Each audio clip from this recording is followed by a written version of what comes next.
അങ്ങനെ 2026 കേരള നിയമസഭാ തെരഞ്ഞെടുപ്പിൽ പ്രതിപക്ഷ നേതാവ് പറഞ്ഞതുപോലെ, അവകാശപ്പെട്ടതുപോലെ, അന്ന് പലരും വിശ്വസിച്ചില്ലെങ്കിലും സെഞ്ചുറി കടന്നിരിക്കുന്നു UDFന്റെ സീറ്റ്. ഒരുപക്ഷെ 1977 അടിയന്തരാവസ്ഥയ്ക്ക് ശേഷം കരുണാകരന്റെ നേതൃത്വത്തിൽ വന്ന അന്നത്തെ മുന്നണി, അതിൽ CPI ഒക്കെ ഉണ്ട്, ആ മുന്നണി അടക്കം നിന്ന് 111 സീറ്റ് എന്ന് പറയുന്നതിൻ്റെ തൊട്ടടുത്ത് 104, 105, 103 എത്തിയിരിക്കുന്നു എന്ന് മാത്രവുമല്ല, അതിലെ ഏറ്റവും പ്രധാനപ്പെട്ട കാര്യം കേരളത്തിലെ എല്ലാ ജില്ലകളിലും വലിയ വ്യത്യാസമില്ലാതെ അത് തുടരുന്നു. കുറെ ജില്ലകൾ അക്ഷരാർത്ഥത്തിൽ തൂത്തുവാരിയിരിക്കുന്നു. നമ്മൾ വടക്കുന്ന് തുടങ്ങിയാൽ വയനാട്, മലപ്പുറം, എറണാകുളം, ഇടുക്കി, ഇപ്പോ പത്തനംതിട്ട, 5 ജില്ലകൾ ഏതാണ്ട് പൂർണ്ണമായും UDF പിടിച്ചിരിക്കുന്നു. കോഴിക്കോട് അവരുടെ ശക്തി കേന്ദ്രത്തിൽ ഒരു സീറ്റാണ് LDFന് പിടിച്ചെടുക്കാൻ കഴിഞ്ഞത്. ആലപ്പുഴയിൽ വലിയ തോതിൽ സീറ്റ് നഷ്ടപ്പെട്ടു. പാലക്കാടും തൃശ്ശൂരും താരതമ്യേന പിടിച്ചു നിന്നു ഈ കാറ്റിൽ, കുറച്ച് തിരുവനന്തപുരവും എന്ന് വേണമെങ്കിൽ നമുക്ക് പറയാം. എന്ന് പറഞ്ഞാൽ കേരളത്തിന്റെ എല്ലാ ഭാഗത്തുമായി വലിയ തോതിലുള്ള തകർച്ച ഉണ്ടായിരുന്നു. കോൺഗ്രസിന് ഞാൻ കണക്കാക്കുന്ന ഏതാണ്ട് 58-60 മെമ്പർമാർ ഈ അസംബ്ലിയിൽ ഉണ്ടാകുമെന്നാണ്. മുസ്ലിം ലീഗിന് 20 or 21 അംഗങ്ങളുണ്ടാവും എന്ന് പറഞ്ഞാൽ, അതുപോലെ കേരള കോൺഗ്രസിന് അവർ മത്സരിച്ച ഒരു സീറ്റ് പറ്റിയാണ് തോറ്റത്, ബാക്കി എല്ലാവരും ജയിച്ചു. RSPക്ക് 3 അംഗങ്ങളും, അതിനേക്കാളൊക്കെ തിളക്കമുള്ള 3 പേര് അവിടെയുണ്ട്. അതാണ് യഥാർത്ഥത്തിൽ ഈ തെരഞ്ഞെടുപ്പിന്റെ സന്ദേശം എന്ന് ഞാൻ കരുതുന്നു. അമ്പലപ്പുഴയിൽ നിന്ന് G. സുധാകരൻ, പയ്യന്നൂരിൽ നിന്ന് V. കുഞ്ഞികൃഷ്ണൻ, അതുപോലെ തളിപ്പറമ്പ് നിന്ന് TK ഗോവിന്ദൻ.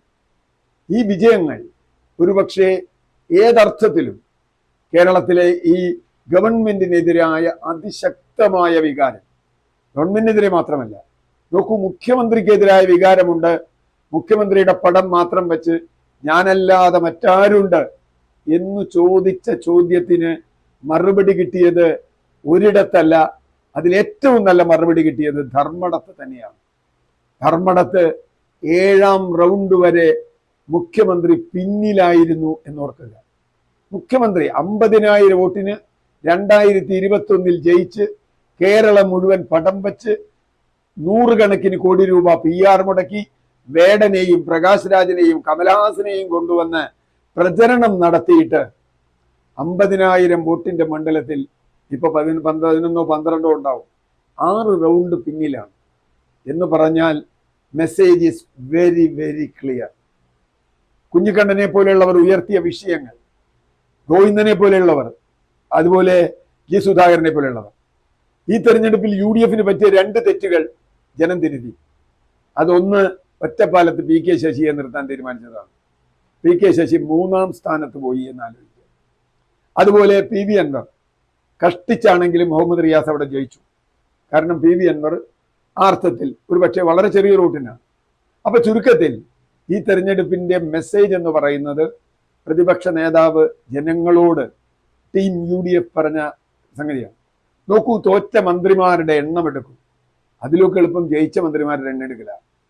ജയിച്ച മന്ത്രിമാർ 3 പേരാണ് ഇപ്പൊ തന്നെ ലീഡിലാകെ ഉള്ളത്. CPM മന്ത്രിമാർ സജി ചെറിയാൻ ചെങ്ങന്നൂരിൽ നിന്ന്, അതുപോലെ ബേപ്പൂരിൽ നിന്ന് മുഹമ്മദ് റിയാസ്.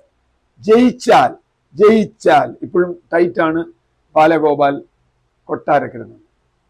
ബാക്കി മന്ത്രിമാരൊക്കെ തോറ്റു. അത്രയും നാശം CPIക്ക് ഉണ്ടായില്ല എന്ന് ആലോചിക്കുക.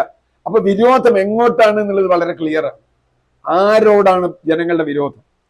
CPIയുടെ 3 മന്ത്രിമാർ ജയിച്ചു.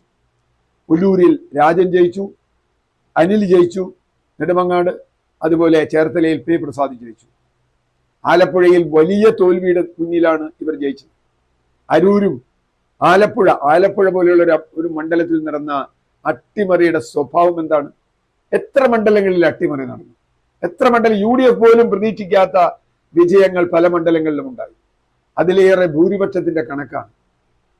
ഒരു ഫ്ലക്സ് പോലും അടിക്കാതെ, ഒരു മൈക്ക് പോലും ഉപയോഗിക്കാതെ ചാണ്ടി ഉമ്മന് 50,000-ലധികമാണ് ഭൂരിപക്ഷം. ഇത് ഒരു മാതൃകയാണ് എന്ന് ഞാൻ കരുതുന്നു. മറ്റാളുകളും ആവശ്യമില്ലാത്ത ബഹളം ഉണ്ടാക്കി മനുഷ്യരുടെ ചെവി അടപ്പിക്കേണ്ട കാര്യമില്ല. നിങ്ങൾക്ക് രാജ്യത്തെ മുഴുവൻ ഫ്ലക്സ് ഒട്ടിച്ച് പരിസ്ഥിതി നശിപ്പിക്കേണ്ട കാര്യമില്ല. എങ്കിലും ജയിക്കാം. അതുപോലെ ഞാൻ കണക്കാക്കുന്നത് 3 മണ്ഡലത്തിലെങ്കിലും ഇപ്പോൾ തന്നെ 50,000-ലേറെ വോട്ടിന്റെ ഭൂരിപക്ഷം വന്നിരിക്കുന്നു.